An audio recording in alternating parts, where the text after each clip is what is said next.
My part as a member of parliament for Gachagua'S constituency, I'll call it an economic sabotage.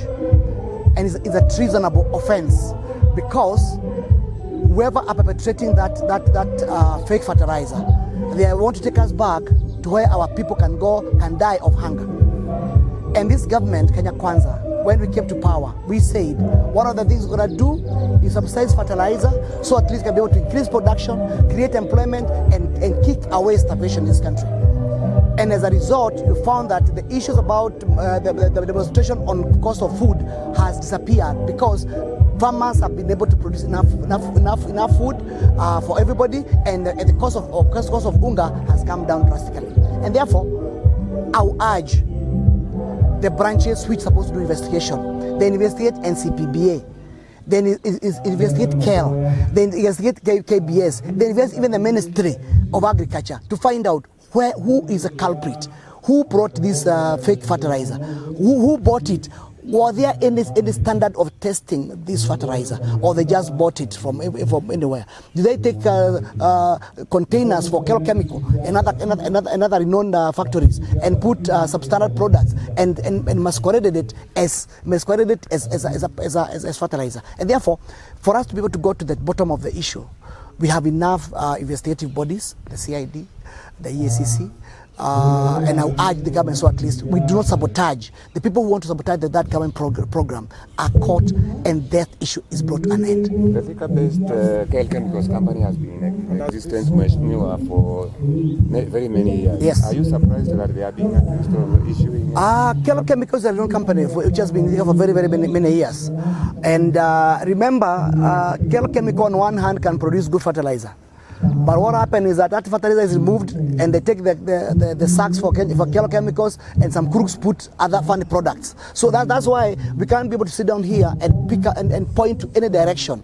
And that's why we need a very thorough investigation, because to me that is an economic sabotage for this country. And therefore all the branches we're supposed to do investigation are supposed to do thorough investigation, so at least we know where there is that loophole, and that loophole can be sealed once and forever. So at least we safeguard our farmers, because if we don't do it, there will be a serious economic meltdown of this country, especially in agriculture. On my part, I've heard the cries of the residents of Gatanga and Kenya in general. And remember, when two bulls fight, it's the grass which suffers. And therefore, this issue requires a lot of tolerance. This issue requires a lot of patience. This issue requires a lot of understanding, because they are asking for money. But the question is that money available?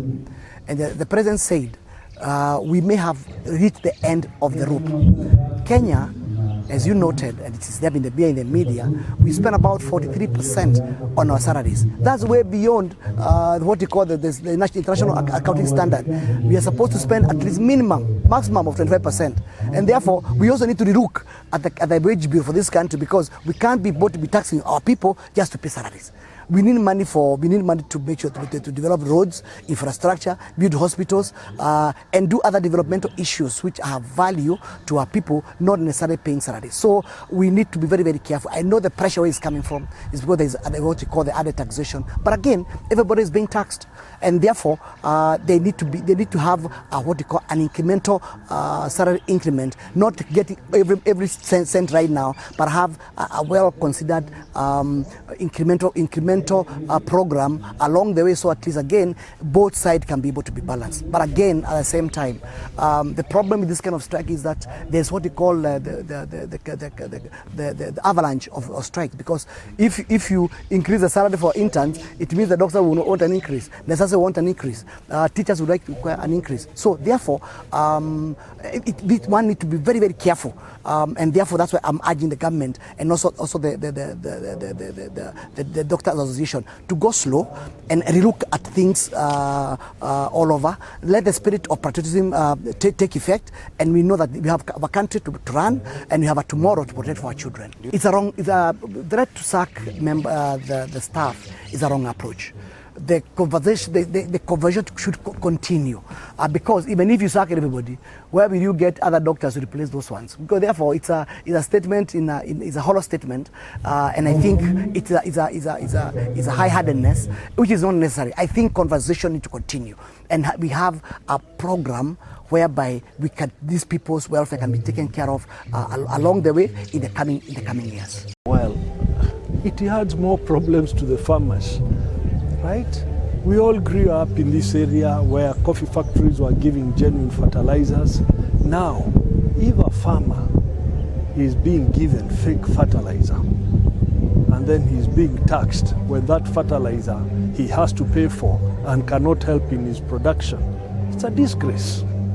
It's a disgrace, and the people who are concerned with this fertilizer, fake fertilizer, should actually make what you would say a normal call and quit.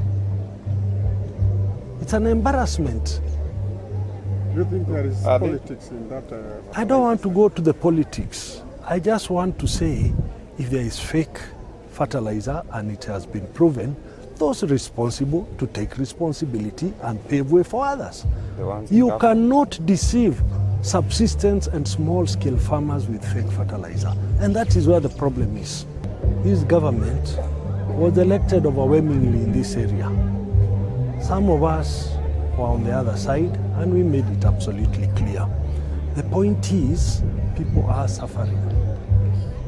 The bulk of supporters are suffering. And we need to fix that suffering. It's no longer politics. The issue of doctors and interns is no longer politics. It's an issue of humanity, where service has to be provided to the people. The priest here was very clear that more people are dying now because they can't go to government hospitals because there are no services, and they cannot afford private hospitals. So people are dying at home. He's given you statistics of how many people died yesterday, how many people died the other day. So let us fix. Secondly, on this issue of taxation, let us be careful about it. In as much as the country needs taxes, it needs to ensure compliance, especially to normal ordinary taxpayers, is almost 100%. In my view, those compliances are 30–40%. And because they do not want to reach 100, they are now stretching and broadening to compel a subsistence small-scale farmer to pay taxes. It will not work. These are the bottom of the bottom, and we need to be absolutely clear. And this is where people are uniting in anger.